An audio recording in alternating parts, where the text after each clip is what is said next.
ஒரு கேள்வி. உலகத்த சுத்தி வந்தவரு தோற்றார். ஆனா வீட்ட விட்டு வெளிய கூட செல்லாதவரு ஜெயிச்சிட்டாரு. இது எப்படி சாத்தியம்?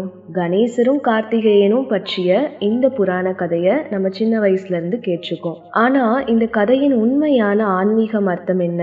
ஏன் கணேசர் வெற்றி அடைஞ்சாரு? அது வெறும் வேகத்தின் வெற்றியா இல்ல ஞானத்தின் வெற்றியா?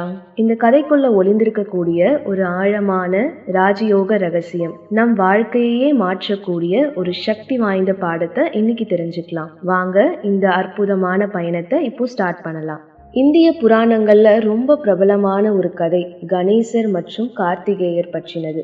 சிவபெருமானினுடைய இரு மகன்களாக கருதப்படக்கூடிய இவங்க அவங்களுடைய தனித்துவமான குணங்களை எடுத்துக்காட்டக்கூடிய குறியீட்டு பாத்திரங்களா புராணங்கள்ல வர்ணிக்கப்படுறாங்க. கணேசர் ஞானம், விவேகம் மற்றும் சரியான முடிவெடுக்கும் திறனின் அடையாளமா கூறப்படுறாரு. எந்த நல்ல காரியத்தையும் தொடங்கறதுக்கு முன்னாடி அவரை நினைவு செய்யக்கூடிய வழக்கம் இந்திய கலாச்சாரத்துல இருக்கு. கார்த்திகேயர் வீரம், துணிவு மற்றும் செயல்திறனின் அடையாளமா கருதப்படுறாரு. தென்னிந்தியாவுல அவர் சுப்பிரமணியர் இல்ல முருகன்கிற பெயர்ல ரொம்ப வணங்கப்படுறாரு. ஒரு நாள் 2 பேருக்கும் ஒரு போட்டி வைக்கிறாங்க. உலகத்தை முதல்ல யார் சுற்றி வராங்களோ அவங்கதான் வெற்றியாளர்.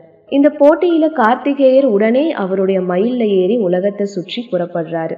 ஆனா கணேசர் வேறு விதமா சிந்திக்கிறாரு. அவங்க தன்னுடைய தந்தையான சிவனை சுத்தி 3 முறை வணக்கத்தோட நடந்தாரு.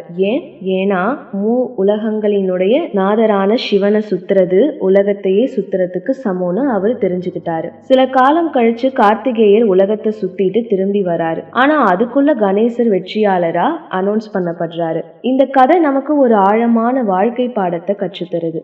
வெற்றிங்கிறது வேகத்துல இல்ல, சரியான புரிதல்லையும் சரியான முறையிலையும் இருக்கு. பிரம்மா குமாரிகள் ராஜயோக கண்ணோட்டத்துல பார்த்தா இந்த கதையில வரும் பாத்திரங்களும் நிகழ்வுகளும் ஒரு ஆன்மீக செய்தியை எடுத்துரைக்குது. கார்த்திகேயர் வெளி உலகில ஓடி வெற்றியை தேடும் மனித மனத்தை சுற்றி காட்டுறாரு. கணேசர் அமைதியா சிந்திச்சு உயர்ந்த ஞானத்தினுடைய அடிப்படையில சரியான முடிவெடுக்கும் புத்தியை எடுத்து காட்டுறாரு. அதாவது வாழ்க்கையில வெற்றி பெற வேணும்னா வெறும் உழைப்பு, கடின உழைப்பு மட்டும் பத்தாது. அது கூட சரியான அறிவு, சரியான திசை மற்றும் இறை வழிகாட்டுதல் அவசியம். ராஜயோக தியானம் நமக்கு இந்த விவேக புத்திய வளர்க்க ஹெல்ப் பண்ணுது.